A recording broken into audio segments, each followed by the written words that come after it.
Good afternoon, everyone. Thank you for coming. I'm Joshua Nossiter, a Dartmouth 79, and I guess it's the third or so time that I've been able to come to Hanover and introduce the lecturer in what has become the Bernard D. Nossiter Class of 47 Nieman Lecture.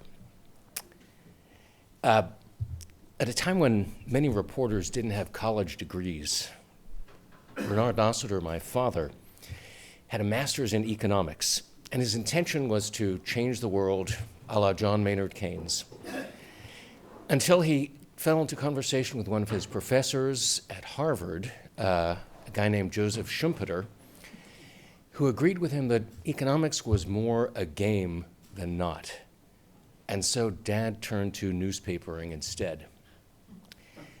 So despite his unusual at the time credentials, he was an old-fashioned reporter. In fact, he called himself a reporter. I don't think he ever used the word journalist once in his lifetime.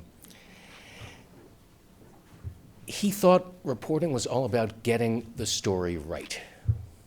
And that meant reading everything he could on the subject. It meant burning shoe leather. He got flat feet, stalking the halls of the Capitol in Washington, buttonholing congressmen. He liked to give what he called the business side of the newspaper heartburn, with endless transatlantic toll calls back in the days when you paid for those, very long cablegrams, which is how he would dispatch his stories from abroad. I think the record was set when the Washington Post put up the entire family, and there were 6 of us, at the Savoy Hotel in London when we first moved to London for a month while my mom looked for a house. That particular expense account item he did hear about a lot. He also believed in dodging bullets, which he did in Cyprus and covering several of the Mideast wars of the 60s and 70s. Getting the story straight also meant rejecting the party line, despising handouts, press releases, and PR, distilling everything that he could gather into a short, clear, sturdy account, which he would bat out 2-fingered on an old Olivetti typewriter, which weighed a ton because I used to have to carry it for him. And he knew he did his job if somebody very powerful was made very angry by what he wrote.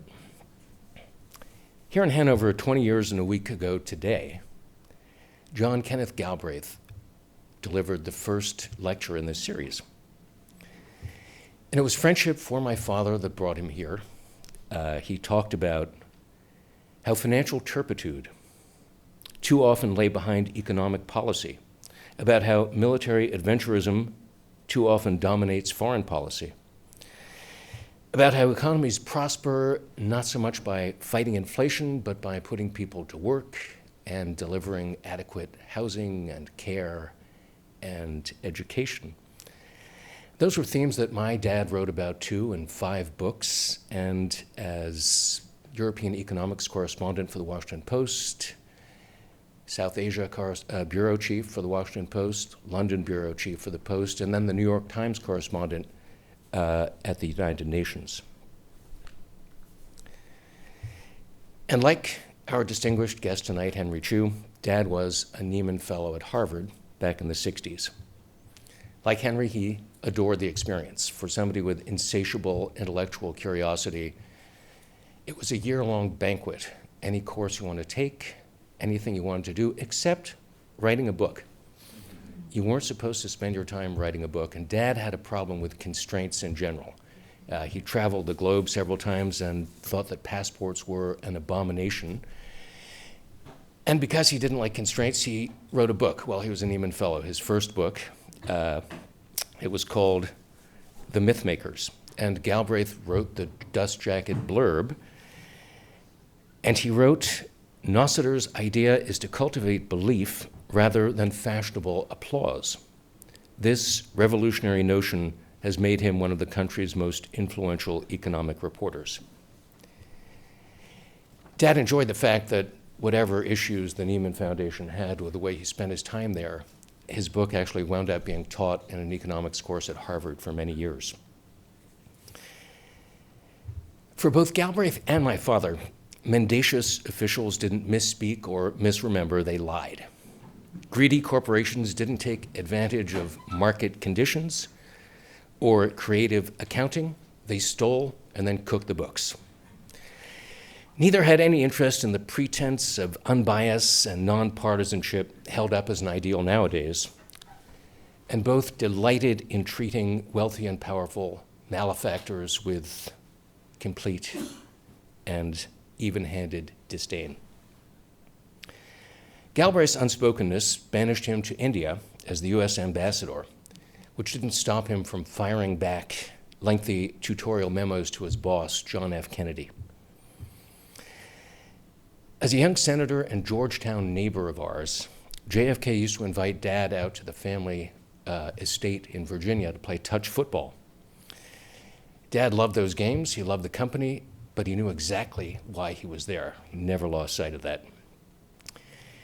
Dad regularly infuriated fraudulent defense contractors, larcenous politicians, and his own editors, especially when they tampered with his copy. His stories about the tyrannical US-supported Greek junta provoked both the ruling Greek colonels and the State Department to have him thrown out of the country. He thought that was a very good day at the office. My brothers and I, with the help of professors Edward Bradley and Michael Ermarth, and the good offices of the Rockefeller Center, and especially Sadhana Hall and Joanne Needham, established these lectures as a forum for practitioners of good reporting, the real essential truth tellers. They are the lone voices in the wilderness, unafraid to declare that the emperor has no clothes.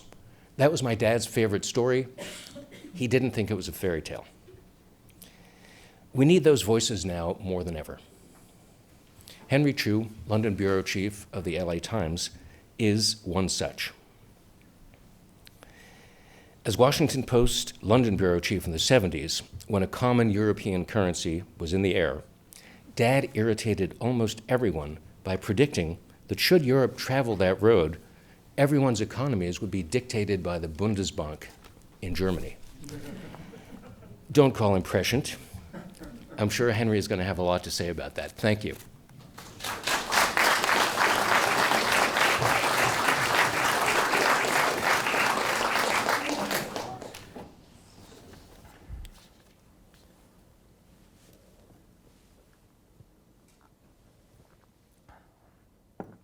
Thank you, Josh, for that introduction and also for your family for endowing this lecture. I'm really honored to be here at Dartmouth, my first time, and like seeing all the faces in the audience. Thank you very much for coming. I've been covering Europe for the Los Angeles Times since 2008, with the exception of these last 9 very glorious months that I've been on this Nieman Fellowship, which has been a really wonderful sabbatical. And those of you who are academics out in the audience and you get these sabbaticals regularly, all I can say is that I'm deeply, deeply envious. I moved to London in the fall of 2008, right before the big financial crisis hit. And then very soon after, an even bigger crisis hit the European Union, an existential one that is actually still grappling with today. So since the problems began with the euro in Greece in 2009 and then spread to these other financially precarious countries, newspapers and other media have been filled with critics essentially saying that the European Union is an oxymoron at best and doomed to fail at worst. Well, after several years of living in and observing Europe, I'm not as pessimistic as that, even though Europe is undergoing a lot of problems right now. The euro is still in trouble. Greece is on the verge of bankruptcy again. Fringe parties are popping up all over the continent. And divisions have been on embarrassing display at times when European unity would actually have meant a great deal, for example, over the crisis in Syria. But is the European Union on the brink of unraveling? Actually, I'm going to put this down. Sorry. You probably have a clue as to how I feel about that from the title of the talk, which is Breaking Up is Hard to Do. Well, which is a bit of a humorous title evoking the idea of dating, relationships, and marriage. But it's actually not as far-fetched as that if you go back to the very start of the European Union. and find out that what started it all was actually a romance, or I should say a bromance, between these two men. Raise your hand if you actually recognize who they are. Right. Well, on the left is President Francois Mitterrand of France, and on the right is Helmut Kohl, the Chancellor of Germany. This photo was taken in 1984, long before some of you in this audience were born. And it was pretty much thanks to the friendship of these two men, these two leaders, and their shared dedication to knitting Europe closer together and ensuring that it would forever be a continent at peace that we have today's modern European Union. Now, this photo is an iconic and a historic one in Europe. And to understand why, you have to reflect on when it was taken, where it was taken, and the context of these two men's lives. This photo was taken in the town of Verdun in northeastern France. For those of you who don't recognize that name, it was the site of a 10-month-long battle between the German and the French during World War I. And it was also one of the costliest battles in human history, with about 700,000 casualties, about evenly distributed between the two sides. Now, that is the entire population of Boston today, either dead or wounded in the course of a single battle. The photo was taken in 1984 at a ceremony commemorating the 70th anniversary of the outbreak of the Great War. Now, Mitterrand was born in 1916 when this battle was actually underway. And then he and Kohl both lived through World War II, which was the second time in the 20th century that their two countries actually faced off on the battlefield. So that's why a picture of these two men hand in hand is so remarkable, because it's come to symbolize the reconciliation between two former European enemies. An extremely bloody and brutal war was actually fought in the living memory of these two men. Now, almost exactly 25 years ago, Kohl and Mitterrand issued a very simple joint statement that then became the foundation for the modern-day EU. So a European economic community had already existed for some 40 years in one form or another, but they said that the time had actually come to take it further. It was time, they said, to accelerate the political construction of the European community, and then to transform relations as a whole among the member states into a European Union. So then what started simply as an economic ideal in the beginning, a common market after World War II, was set to become a more cohesive political and social entity. Now, that was in April of 1990, and about 2 years later, a treaty was signed in the Dutch town of Maastricht that put the force of law behind this bold new experiment. So since then, the EU has grown from this to this. Now, during that same period, however, we've also gone from this to this and also to this. Now, this photo is not a mistake, and yes, that is a cucumber in the man's hand, and I'll get around to explaining it soon enough. So, first, some facts. The number of countries belonging to the EU has more than doubled in the last quarter century, from 12 to 28. The EU covers 1.5 million square miles, which is only 40% of the area of the US, but its population is 500 million, which is 40% more than the American population. It's the world's largest trading bloc. Many of the newer EU nations once languished in the shadow and under the control of the Soviet Union and were members of the Warsaw Pact. But since the fall of the Berlin Wall and then the collapse of communism, countries like Estonia and Poland have since blossomed into these democratic societies that have looked westward for both their allies, their values, and have joined the EU. Now, of these 28 countries, 22 of them, including a handful of non-EU countries like Switzerland and Norway, belong to something called the Schengen area, meaning that they have no borders, internal borders between them. So once you land in any of these countries and go through immigration and customs, you can then travel on to any of the other ones without ever showing your passport.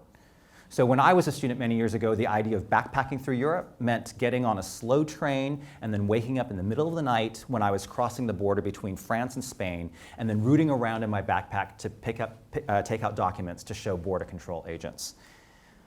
For those of you undergraduates in the audience who are thinking of backpacking through Europe, once you land in Paris, you can get on a high-speed train and travel around Berlin, Brussels, Budapest, Bratislava, other capital cities beginning with the letter B, before ever realizing that actually you left your passport back in the bathroom of your youth hostel in Paris. So that seamless travel between EU countries is part of the unfettered movement. That's one of the key pillars of the European Union. Now, if you have a red European passport, you can live and work in any country.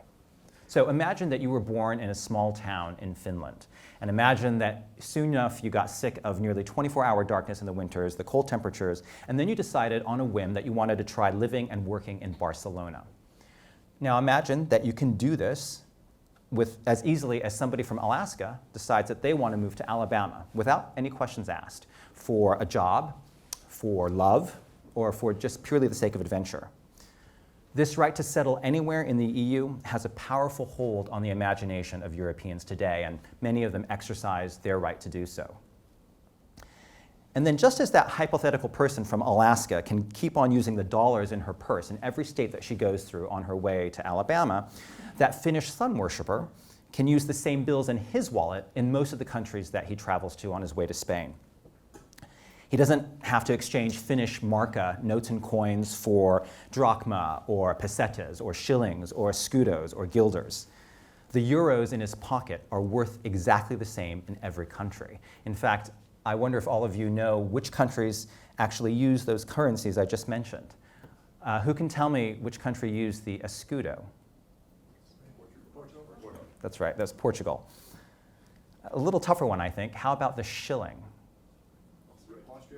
Austria, that's right. So now 19 countries, these countries in blue, belong to the Eurozone, meaning that they use the euro as their money.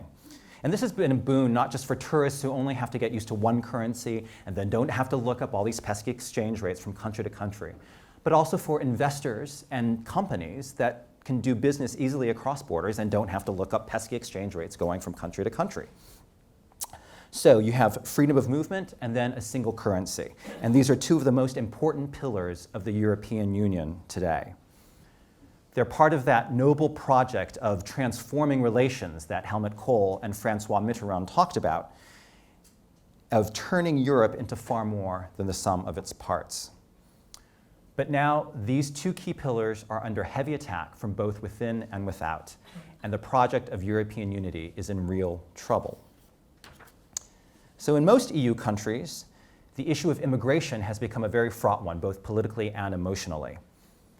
Anti-immigrant parties have surged in the polls from Britain to Sweden to Greece, and the rhetoric of some of these parties stops just short of outright racism, but some of them actually cross that line. So take, for example, the National Front in Paris, which was founded by this man, Jean-Marie Le Pen. He has, on more than one occasion, dismissed the Holocaust as a detail of history. His daughter Marine is actually now the leader of the party and is actually trying to sideline him in order to minimize the embarrassment that he causes. Or look at the United Kingdom Independence Party, or UKIP, in Britain, whose sole reason for existing is to pull Britain out of the European Union. In last week's national election, they won just one seat in the British Parliament, but they were actually the third most popular party in terms of overall number of votes.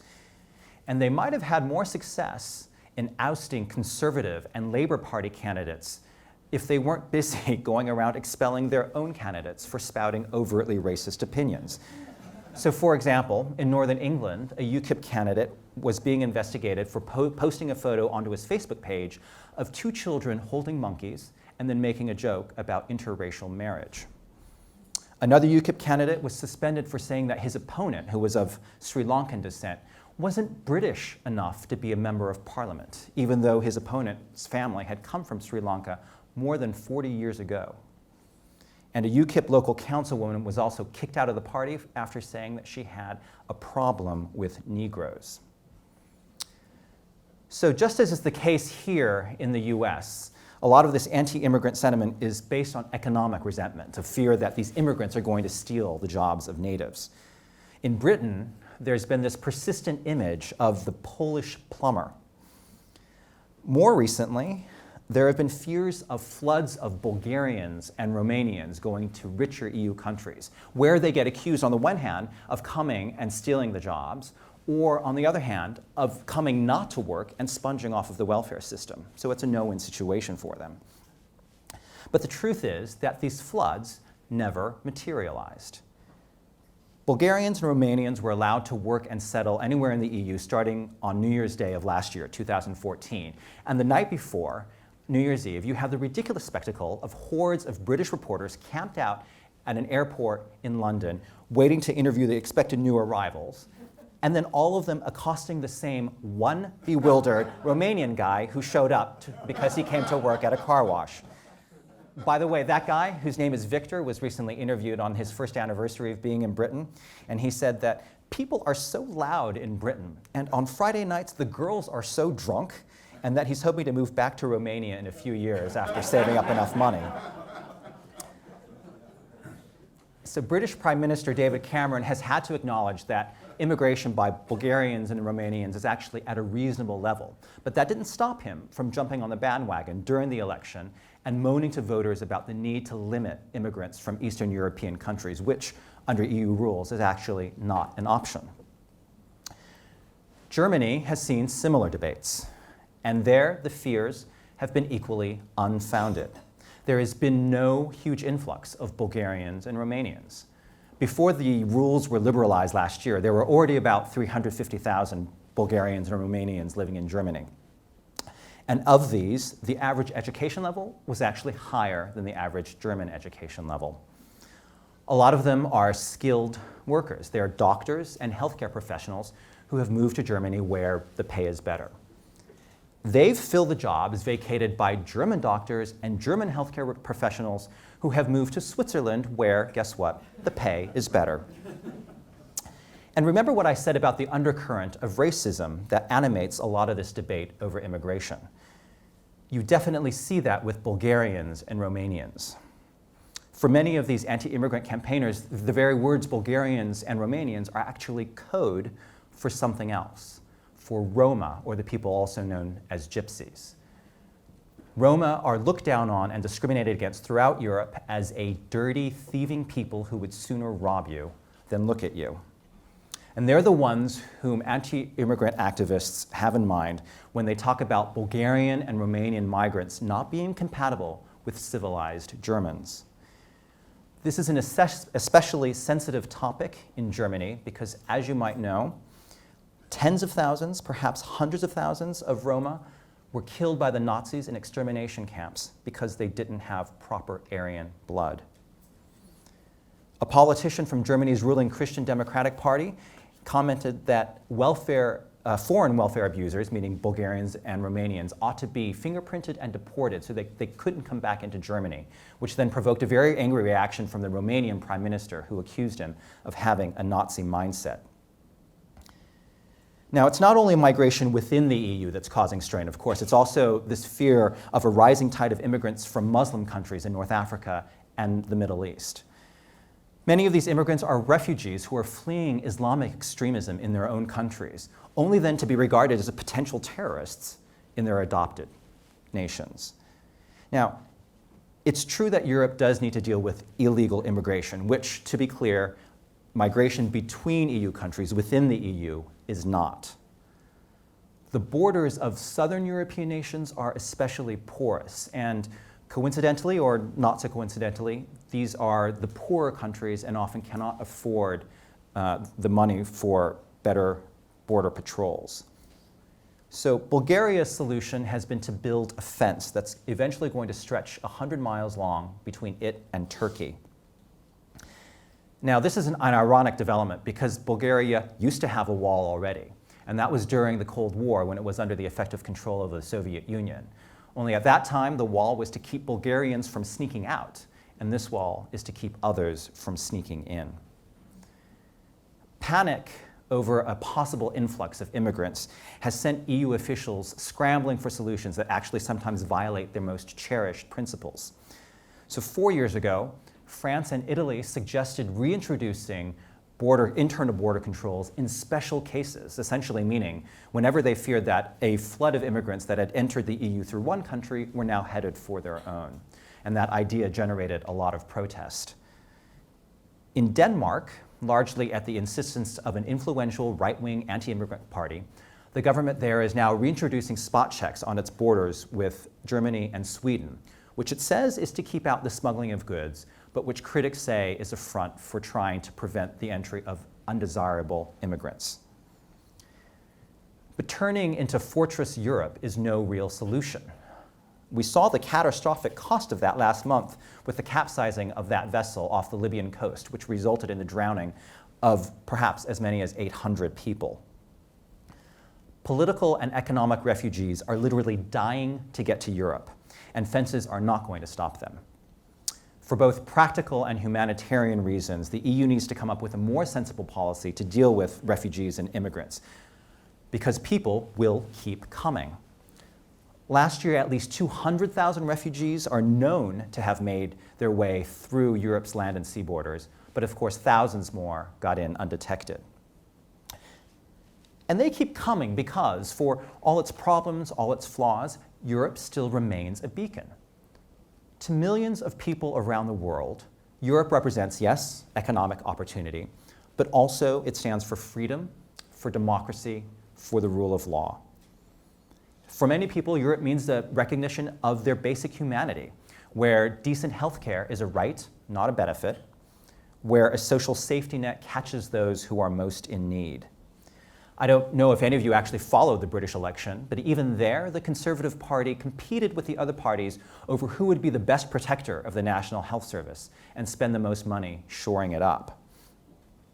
Prime Minister David Cameron has actually spoken very movingly about the care that his son Ivan received from the National Health Service before the boy died at age 6 from a form of cerebral palsy. But good public health care and social welfare cost money. And now we come to the second big pillar of the EU that's wobbling precariously, and that is its economic and monetary integration in the form of the euro. Now, the euro made its debut in 2002 among just a handful of nations. Now it's legal tender in 19 EU countries, including most of Europe's biggest economies: Germany, France, Italy, Spain. In 2003, I remember traveling to Germany and feeling very rich because at that point the euro was worth only about 90 cents in American terms. A few years ago, I felt very poor in Germany because the euro had now at that point risen to $1.40, and now it's hovering about $1.10 or so. Everything seemed to be swimming along with the euro until the fall of 2009, when the newly elected Greek government admitted that its deficit was far higher than anyone had ever admitted before. After that, investors refused to lend money to the Greek government except at exorbitant rates because they feared the risk was too high. Now, 5.5 years later, Greece has had to accept 2 humiliating bailouts worth hundreds of billions of dollars in loans. Its economy has been through the ringer because of the huge spending cuts that it's been forced to make by creditor nations, most of them European countries, and especially Germany. And the Greek economy has shrunk by nearly, or actually possibly now more than 25%, which is absolutely massive. In fact, that's akin to what happened during the Great Depression. So now homelessness is up, so is suicide. And it turns out that Greece wasn't the only one that needed outside help to keep its finances afloat, because since then, Portugal, Cyprus, and Ireland have all had to line up for bailouts. And even Spain has had to request financial assistance to keep its banks afloat.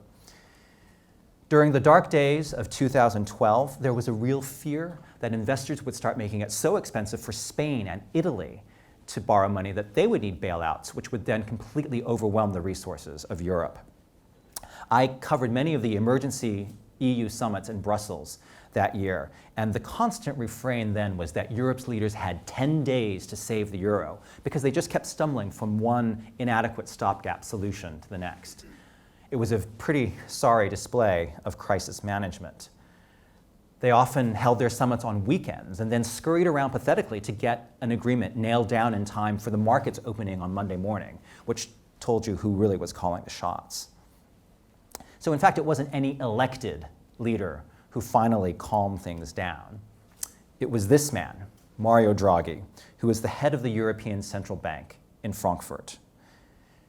In July of 2012, Draghi pledged to do whatever it takes to save the euro.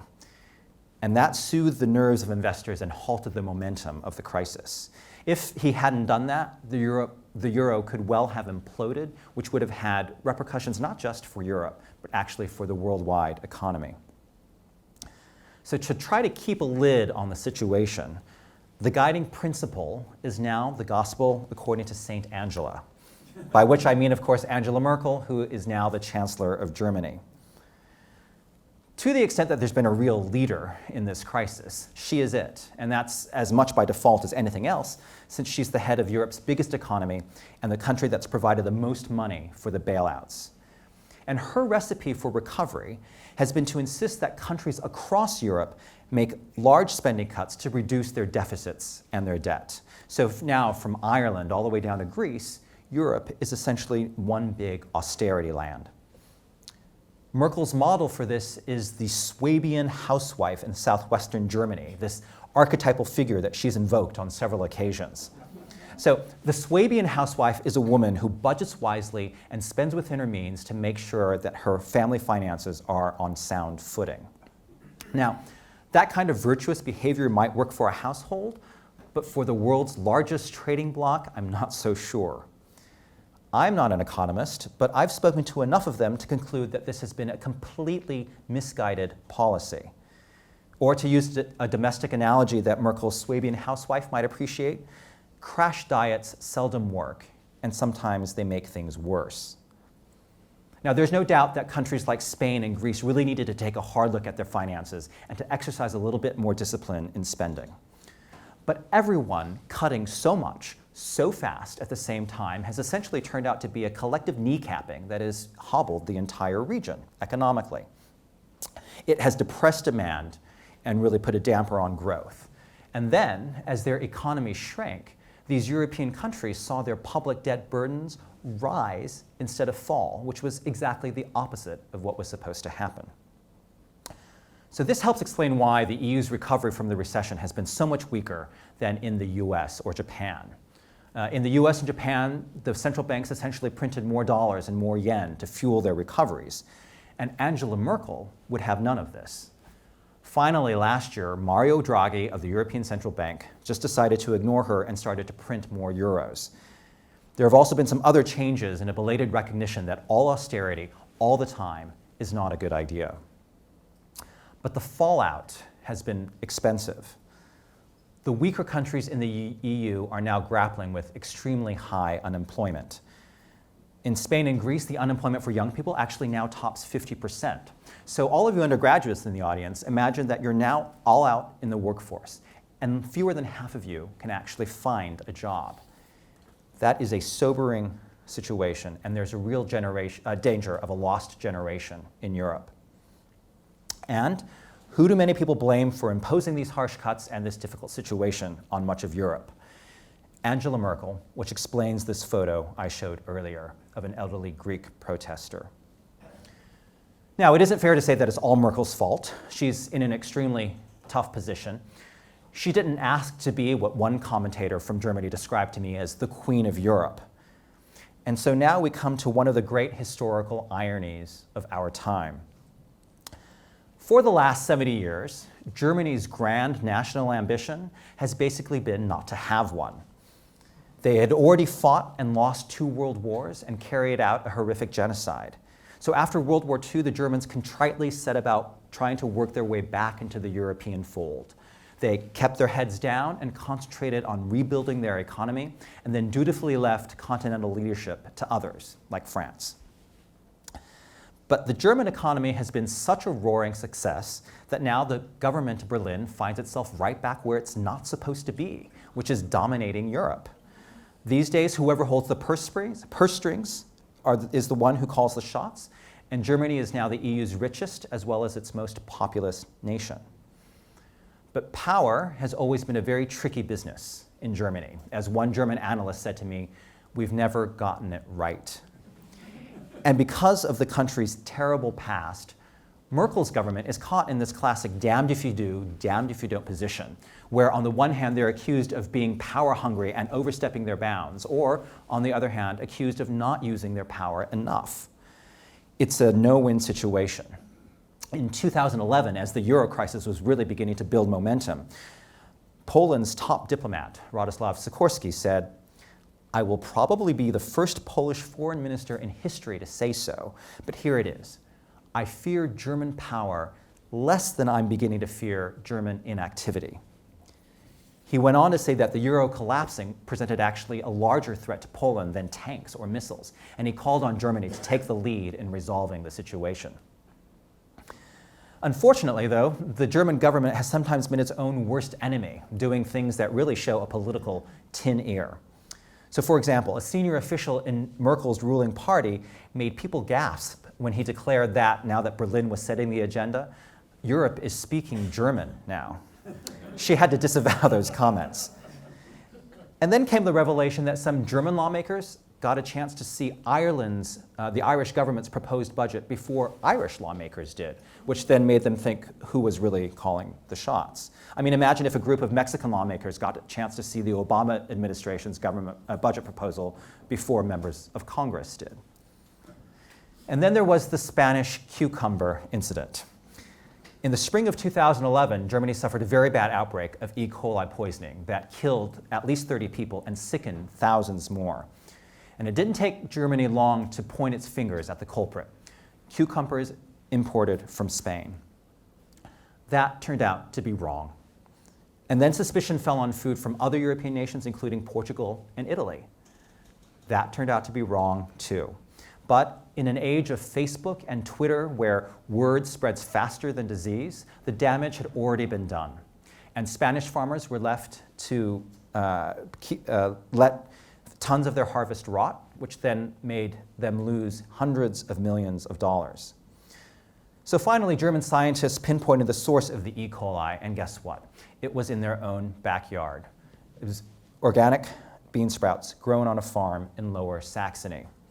And the German government was left with egg on its face, and it was forced to explain why it was so quick to point the finger at other countries and why it had acted in such a high-handed manner. So in a very surreal moment, a Spanish member of the European Parliament named Francisco Sosa Wagner stood up and brandished a cucumber before his fellow lawmakers and said, "We need to restore the honor of the cucumber." This kind of imperious German behavior is what has led to protests and flag burning of the German flag in places like Greece, and led to people muttering darkly about a Fourth Reich. Now, that is a gross distortion of the facts, but it is a gauge of how some Europeans feel and of the measure to which Germany is uncomfortable with being in charge. As a wise uncle once told Spider-Man, with great power comes great responsibility. And Germany hasn't quite figured out that balance yet. And it's not just in economic policy. There's now a debate over how much Germany should flex its military muscles once again. A similar debate is now underway in Japan as well, another defeated party in World War II that embraced pacifism after the war.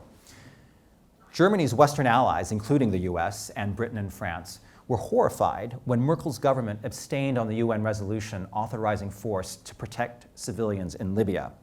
Because by abstaining, Germany effectively sided with Russia and China, which alarmed a lot of critics both inside and outside Germany. Merkel has done better in terms of shoring up European resolve in the Crimean crisis with Russia, but Germany does still feel ambivalent about taking the lead. Now, Merkel is going to be in the hot seat again this summer because the euro debt crisis and Greece's debt problems are far from being fixed. After a relative period of calm, Greece is back in the headlines once again because of its new anti-austerity left-wing government that is now locked in a battle with Germany over its completely unsustainable debt, which has actually gotten worse, not better. Eurozone finance ministers were actually meeting today in Brussels, or perhaps Luxembourg, to try to figure out the next step. Greece is supposed to repay the IMF $865 million tomorrow, money that it says it can scarcely afford. So if Greece is to survive, there is going to have to be some kind of debt forgiveness. And Merkel will resist that, at least until she doesn't. Her priority remains saving the euro. She has said on a few occasions that if the euro falls, or if the euro fails, Europe fails. I suspect that she'll find a way at the last minute to save Greece from defaulting and to prevent Greece's exit from the euro, or Grexit, as it's been called in the press. There is no playbook for how a country would even leave the Eurozone because membership was just assumed to be permanent. It was kind of like the Hotel California of currencies. You could check out anytime you like, but you could never leave. And now there's the threat of what they call Brexit, which is Britain exiting the European Union altogether. David Cameron has just been re-elected Prime Minister in the House of Commons with a surprising majority, and he's promised to hold a referendum within the next 2 years on whether Britain should remain in the EU. Based on the polls right now, it's a close call. So as anyone who has traveled to England knows, they often think of themselves as a race apart, as different from everybody else across the channel. There's an old joke about the British newspaper headline that once said, "Fog in English Channel, continent cut off from Britain." After living in London for 6 years, I can tell you that this is not entirely a joke. But if it comes to a referendum, I think wiser heads will prevail in the end, and Brits will vote to stay in the EU. After all, freedom of movement and settlement cuts both ways. Over 2 million people from other parts of Europe now live in Britain, but estimates say that there could be as many Brits now living in other countries of the EU, including 1 million in Spain. More Brits now travel abroad than ever before, and I think they'll be reluctant to trade in their British red EU passports for the old blue exclusively British ones. 45% of British exports go to other EU countries. So in fact, despite having just laid out some of the big problems facing the EU, including challenges to its twin pillars of freedom of movement and the euro currency, I'm not a doomsayer. I'm actually optimistic that the EU will weather these problems and endure. It won't necessarily be a pretty process. There will probably be a lot more missteps and mistakes along the way. There have already been some spectacular failures, such as the EU's inability to prevent war in its own backyard in the early 1990s in the Balkans. But out of the countries that sprang up from the old Yugoslavia, 2 of them are now members of the European Union, including Croatia, which joined just a couple of years ago. So as a French political scientist recently said, Europe is alive. It's not well, but it's alive. So what gives me optimism for the durability of the EU? Well, I have to admit that my reasons are more about the heart than the head. But that's been true of the entire European project from the start. So integrating and unifying Europe after centuries of bloody conflict has always been more about the heart than the head. Because who in their right minds would ever have predicted that 28 different countries, each, almost everyone with its own culture and language, would have come together in a larger union today to which they've surrendered some of their own sovereignty? For all its problems, and there are many, what the pursuit of European unity has already achieved has been nothing short of remarkable. You have to remember that the EU started amid scenes like this. Europe lay in ruins after World War II, which was the deadliest and most destructive conflict in all of human history. Most of us in this room weren't alive when French Foreign Minister Robert Schuman proposed in 1950 that European countries ought to pool together their coal and steel production in order to foster a sense of greater cooperation and solidarity. A year later, 6 European nations signed a treaty putting their coal and steel industries under common management, and doing so meant that no single one of them could start manufacturing weapons of war that could be used against the others. This past Saturday was the 65th anniversary of Schuman's speech, and May 9th is still celebrated every year as Europe Day. Today, the EU is the world's largest trader of goods and services. From devastation and near starvation after World War II, per capita GDP within the EU is now $28,000. The EU is the top trading partner of more than 80 nations, compared to about 20 for the US. When the Nobel Peace Prize Committee named the EU as its winner in 2012, I was among those surprised by the choice. In fact, the announcement actually drew gasps from the audience that was assembled in Oslo for the announcement. It still seems a bit overhyped, but it's hard to disagree with the chairman of the prize committee, who said that reconciliation has become a reality in Europe. Germany and France duked it out on the battlefield 3 times within the span of 70 years in the 19th and 20th centuries. Today, the chairman said, war between Germany and France is unthinkable. Historic enemies can become close partners. So far from being a quaint or an outmoded idea, this dream of European unity is still a powerful one. More countries are lining up to join the club, such as Serbia. Their people want to belong to a stable, peaceful, and prosperous democratic union where human rights and the rule of law are respected. And since I moved to London in 2008, 2 more nations have actually joined the Eurozone and started using the euro as their currency, despite all the problems associated with it. And nowadays, through exchange and educational programs, more young people in Europe are living in and experiencing other EU countries. Now, leaders definitely must do more to create jobs for young people to give them a sense of hope, but a sense of European citizenship and not just citizenship of individual nations is beginning to take root. It's true that a number of anti-EU political parties have sprung up across the continent, but they are still a small minority.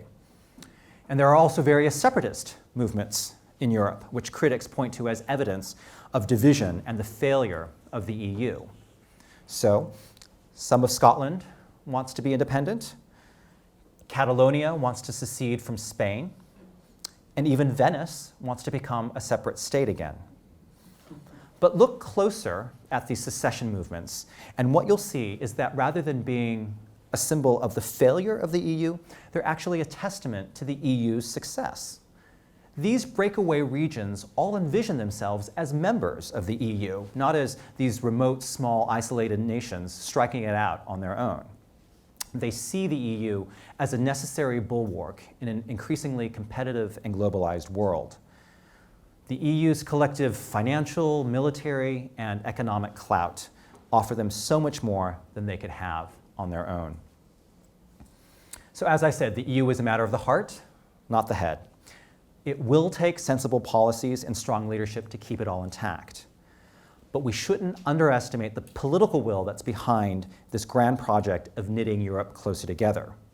And if the main drivers of the idea, which are Germany and France, remain committed, then I think the EU has more than a fair chance of enduring and thriving.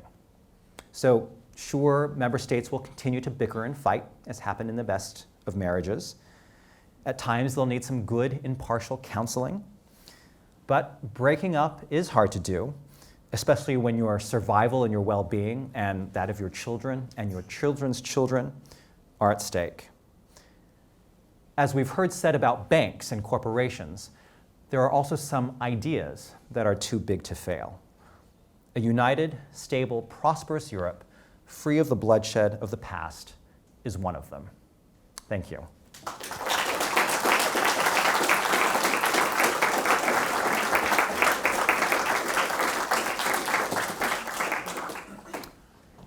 Now I think it's time for any questions from the audience. I think they're also passing around microphones so that it can be recorded well. Yeah.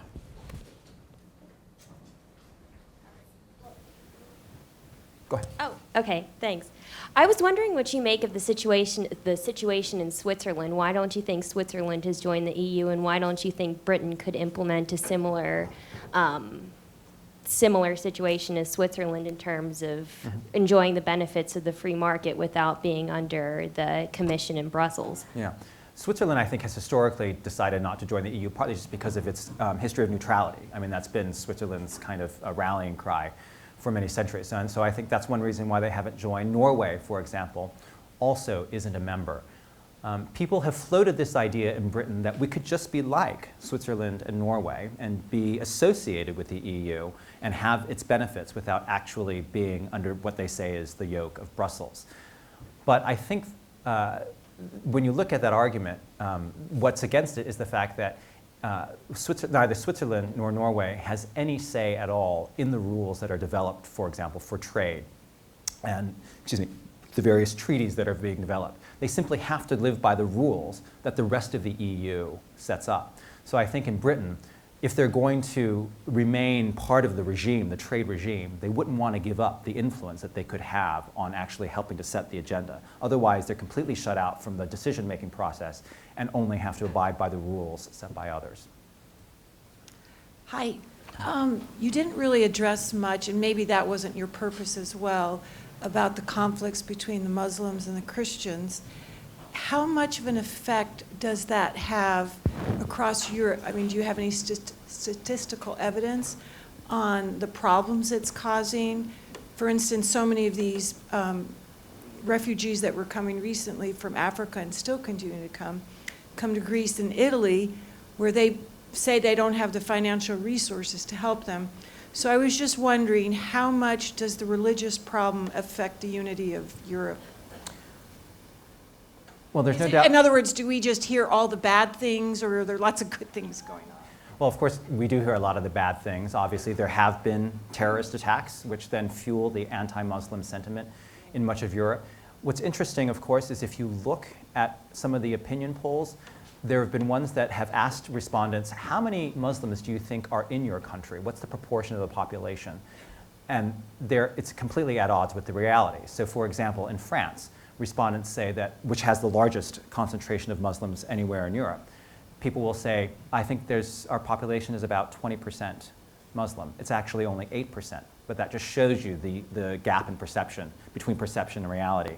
I think it certainly is whipping up division within Europe and within the EU border regime, because very right-wing parties such as the National Front, such as UKIP, are using fears of a Muslim takeover, which of course is not statistically anywhere near that, but using that to whip up sort of hysteria against Muslims, and that's tearing at the fabric of this idea of no internal border controls and the same. So I think it is exacerbating some of the tensions that are there, but it's not based on actual statistical realities. Unfortunately, in places like Germany and Sweden, they've been actually bearing the brunt of the refugee and asylum requests, and it hasn't been shared out equally among the members. And that's another thing that has fostered a lot of disharmony between European nations. There's now a proposal afloat, a very controversial one by the EU, that there should be a quota system in terms of how many each country accepts. It probably won't pass because countries like Britain will resist it, but also other countries like Hungary. So as I mentioned, that is aggravating the tensions between some of the EU countries. Yeah. Yes?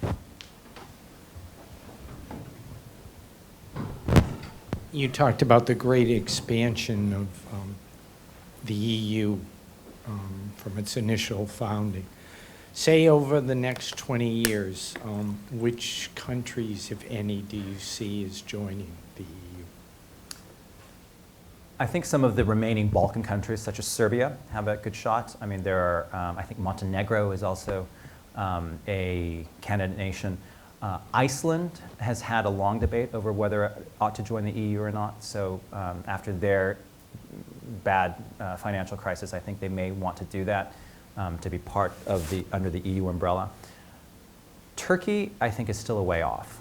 And that is both because of the opposition of current EU members, and now I think a cooling off of the desire amongst at least the ruling party in Turkey to be a member of the EU. So I don't actually see that happening anytime soon, particularly because there has been a rowback in democratic freedoms in Turkey. Freedom of press has been extremely eroded in Turkey, and the negotiators on the EU side see that and haven't really started full-blown negotiations again. Ukraine is, I think, too much of a hot potato for that to happen anytime soon. So it's probably the next ones will be the remaining Balkan countries that don't yet belong to the EU. Yes. Thank you. Could you drill down a little bit into Germany and the debates within Germany about how hard should they press Greece for full payment? I think there's a lot of political statements which Merkel has to take into account within Germany that they borrowed the money, didn't they? that sort of thing. And if you had drilling down into the issue in Germany, There's no doubt that popular opinion in Germany of Greece at the moment is not very favorable. I mean, they do feel that the Greeks are lazy workers, although studies have actually shown that that's not necessarily the case, but that they were the beneficiaries of largesse from the rest of Europe, particularly them, and now they're reneging on their commitments. I do have sympathy with that argument to the degree that Greece has not implemented many of the things it said it would do in terms of cracking down on tax evasion, privatizing some of their industries, and doing other things to generate revenue for the public purse. So I think there is that aspect. But what Merkel is contending with partly is a right-wing press, for example, the tabloid Bild, which is the largest selling paper in Berlin, if not the country, routinely lambasts the Greeks as being ungrateful sods who won't pay back the money that they owe. And so Merkel will have to negotiate that. Now, unfortunately, that has just inspired harder rhetoric from Greece about the reparations they say they're still owed from the Nazi era. And something that hasn't come up too often in recent rhetoric, but I think makes sense for them to do so. I think the Greek foreign minister may have started bringing this up again, that when Europe bailed out Greece, they were essentially bailing out big banks in Germany and France that had bought Greek debt. These banks, private banks, speculated. They took the risk and bought a bunch of Greek bonds and found themselves holding the bag. And so by bailing out Greece, these big banks were the actual beneficiaries of what happened. And so I think that argument may be coming to the fore again. I don't know how much traction that'll have in Germany itself. We'll see. But Merkel does have a sort of a political minefield to navigate there. Her pattern in the past, throughout this crisis, has been to take what seems a firm stand or to draw a red line that then she herself crosses when it gets really tough. So the first bailout itself, she was against at least the terms that it finally reached, and then ultimately caved. So some people say that she doesn't fear a Greek exit from the euro as much as she did 3 years ago when it seemed like that would be catastrophic. There's one school of thought that says the firewall that they've now put around the ailing countries of the Eurozone is such that they could do with the loss of one very weak member, and it won't actually affect the rest of them that badly. I'm not so sure, and I don't think that Merkel, who is by nature a cautious person, really wants to take that chance. Yeah. Yes? Actually, if you can wait to the microphone, they said, so that, because it's being recorded. Oh, good heavens.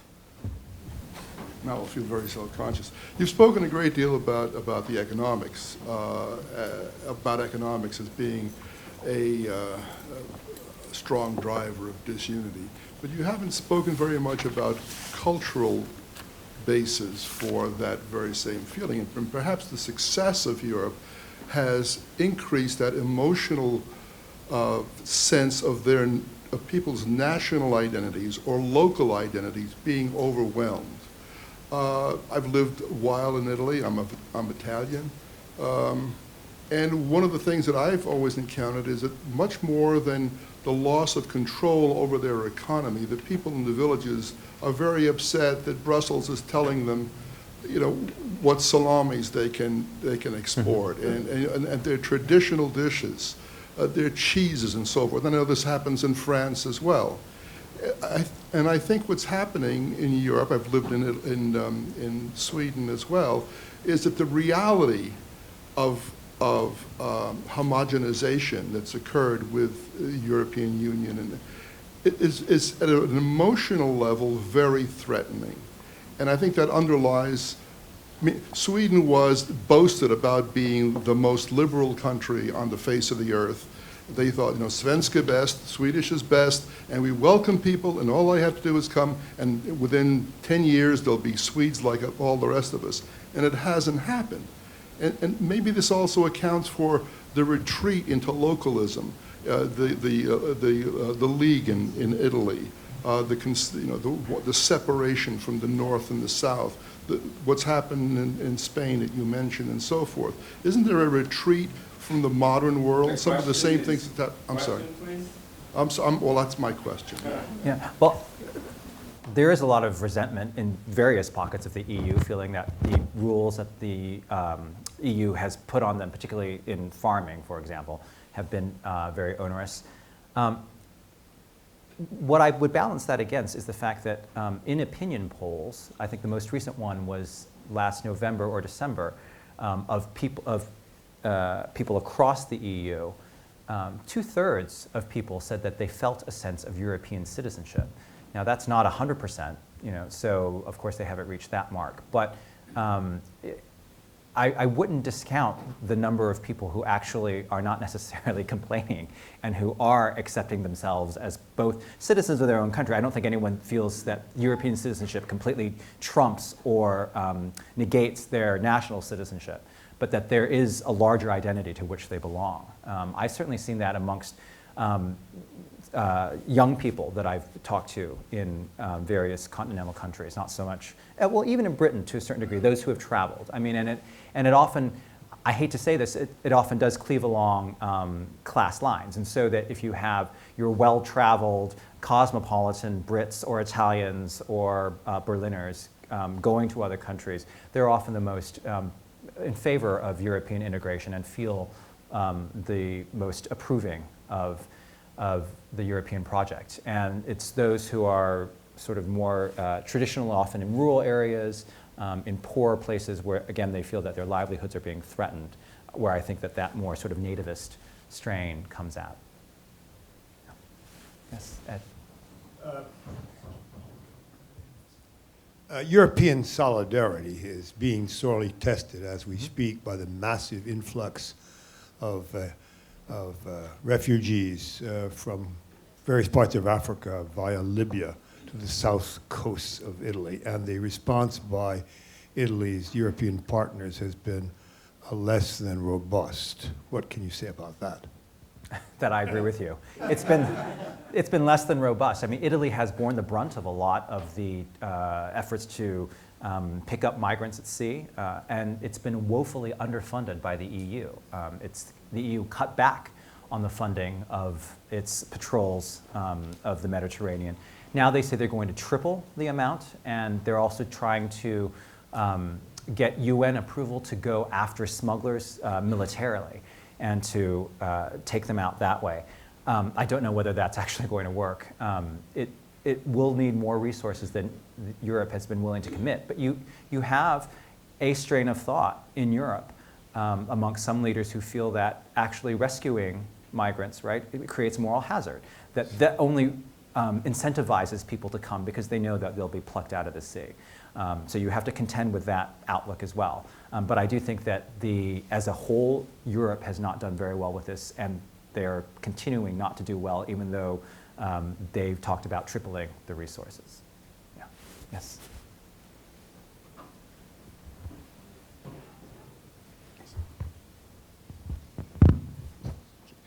If the UK were to leave the EU, would the rest of the EU go further down the road of federalism, or would other countries be encouraged to follow the same route?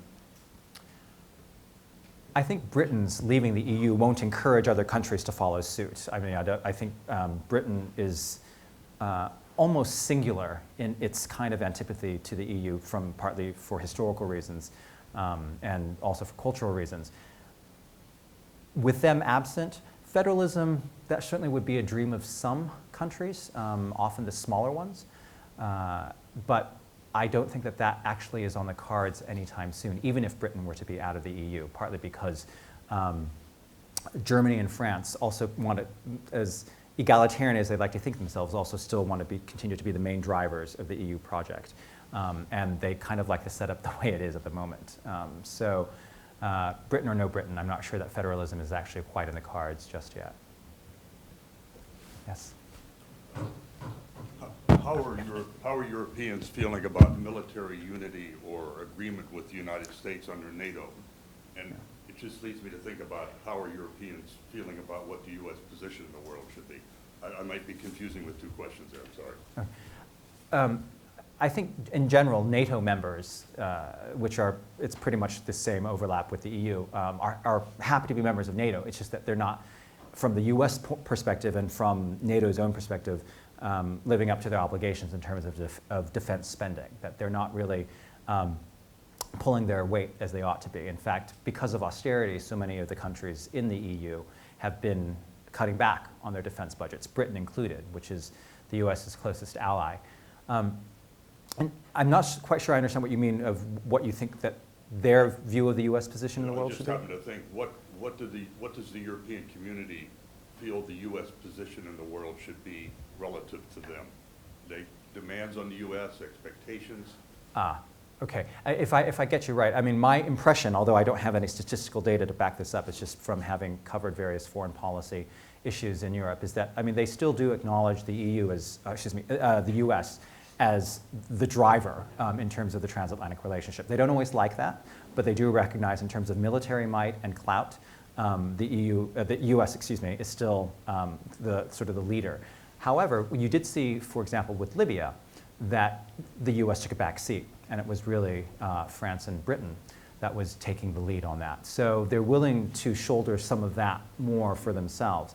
The problem is that in many areas of foreign policy, that is a major weakness of the EU. They simply can't agree. And so they only go for the lowest common denominator in terms of their foreign policy, and that pleases essentially no one. So even, for example, in the case of Russia at the moment, Russia is very cleverly trying to exploit divisions between the weaker EU countries and the stronger ones, particularly Greece, for example, but also Bulgaria and Hungary, and trying to sort of detach them as much as they can. And that's with money as well as just some bullying statements. And unfortunately, it's having a bit of an effect already. Thank you. Yeah, behind you. It's a bit of a softball question, but which do you prefer to live in, Europe or the United States, and why? That's actually a hardball question. The reason it's difficult for me to answer is because I haven't lived in the US for 16 years. Before I was based in London, I was a foreign correspondent in China, Brazil, and India. So until I came back to the US, to Cambridge last year for the Nieman Fellowship in August, I'd been absent from my own country for 16 years. So that's why it's a little bit hard to say. I'm going to nail my political colors to the mast and say that I was very happy not to be living in the US under the George Bush administrations. But now that I have been back, actually, for these 8 months, it's been kind of wonderful to reconnect with being back in the US. My family are still here, and I have personal ties to the US.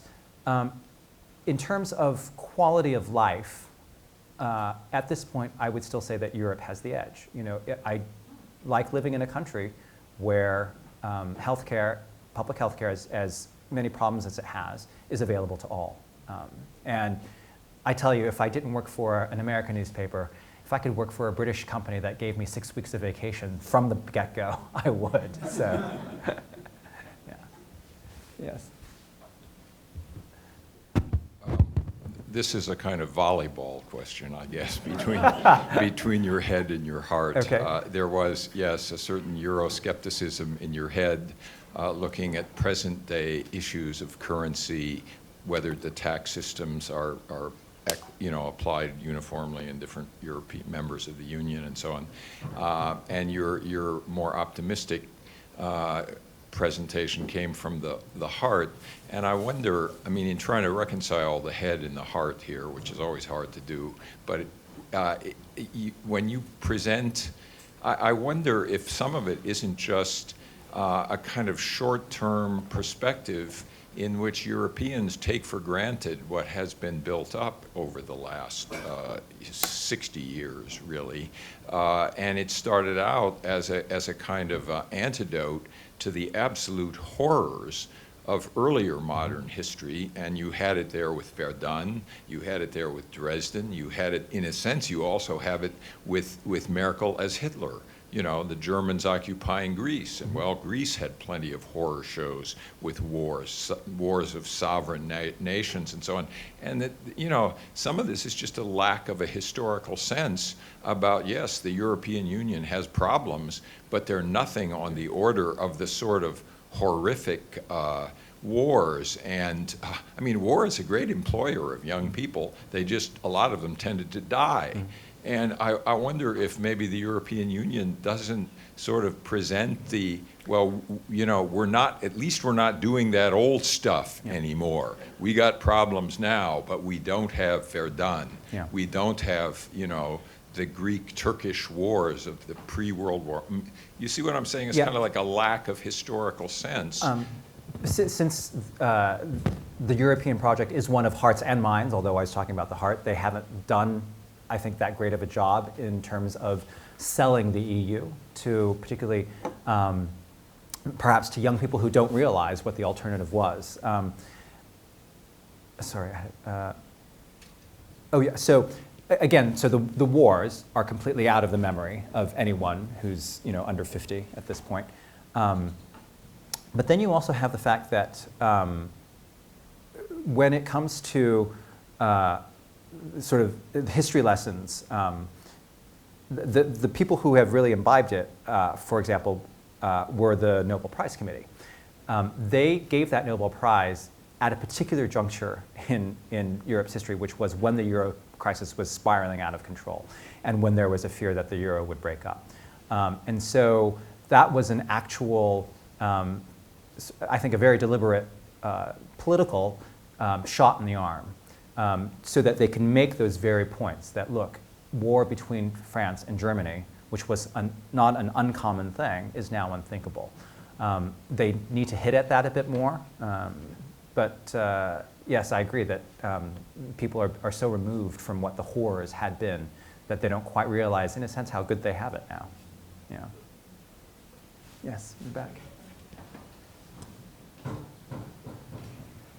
Could you comment on the role of some of the other multinational components to the Greece and the European problem? The role of the World Bank, the role of the central bank, and potentially easing some of the pressure on Greece. World Bank has been sort of hiding in the background, but still, well, I'll stop. I'm let go. I think you mean the IMF as opposed to the World Bank, the International Monetary Fund. Yeah. Well, they themselves have actually sort of acknowledged that the first Greek bailout was a mistake in terms of the way it was set up. And they've also said that austerity everywhere is actually not a great solution. Whether they're prepared to forgive any debt, I don't know.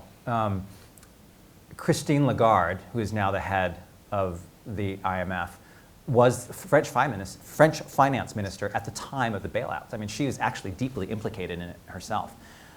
So that would mean sort of swallowing of her own pride for having actually said, you know, I vote for this bailout, and now realizing that we need to do something different to solve the crisis.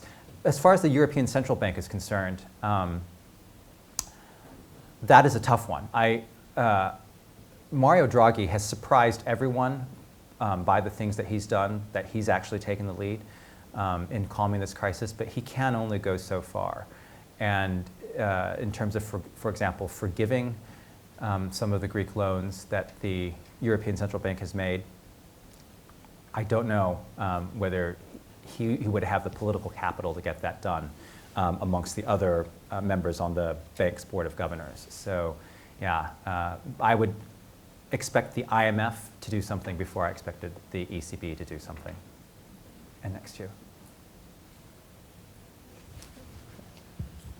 Can you tell me a little bit about the lost generation and specifically the countries that most concern you in that regard?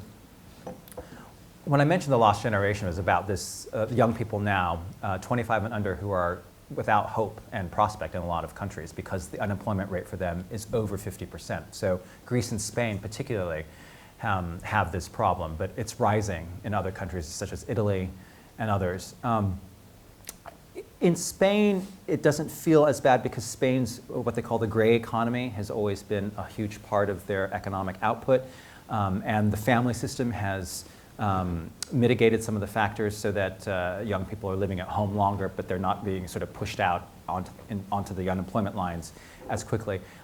Greece, though, because it's part of a larger, I don't want to say societal breakdown, but in terms of the shrinking of the Greek economy, I think that is actually a harder nut to crack because they've seen not just for themselves that their prospects are poor, but for their elders. You know, they're watching old people having to rummage through trash to get food, things like that. So you have the rise of a group called Golden Dawn there, which is essentially a neo-Nazi group.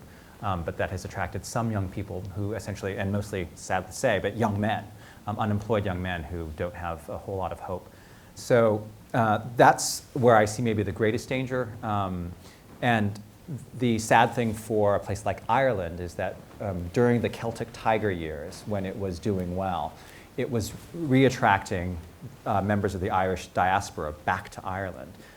But now, especially during the height of the crisis, they were bleeding their young people again. Young Irish were leaving in droves, which they had hoped that they could stem since it's such a small country to begin with. So those countries are at risk, but I think overall, because the picture is so bleak for young people, in the EU, that's where I think there is this fear of a lost generation, that for the next 10 years, if the EU stagnates the way that Japan did for such a long time, then you have the risk of sort of an entire cohort of people who will be growing up and feeling that they have very little stake in the society or have prospect in it. Which means they could turn to terrorism? I suppose, but I'm not sure that that's necessarily the first thing. Maybe crime might be a better way to put it, but I'm not sure that terrorism is it. I guess my question is, you talked about how there were the fears of, immigration from Bulgaria and these places, and then you also touched on the fact that Spain has this, there are people under 25's unemployment rates like 50%. Why do you think more young people haven't taken advantage of the, benefit of moving to a stronger economy? Mm-hmm. Some have. You're right that not a huge number. This is a little bit of it can be a fraught question. First of all, when Germany's economy was doing relatively well, even through the crisis, Angela Merkel actually put out a call for young engineers from other countries to come to Germany. That was both good and bad. Good because it was trying to provide some employment opportunities for young people. Bad because it seemed like, to some, you got our country into this position, and you're now bleeding us of some, you're creating a brain drain for us and taking some of our youngest and brightest and best. So that became a little bit of a tricky question. But in terms of why more haven't, and to take Germany as an example, because I did talk to some young Spanish engineers who had gone, there are still linguistic barriers between countries, even though that there's freedom of movement. Just because you can settle in Slovakia or in the Slovak Republic doesn't mean that necessarily you would be able to find a job very easily if you don't speak the language. So there are some more sort of natural barriers to movement, and since the man-made ones are now gone. Yeah. Well, thank you very much.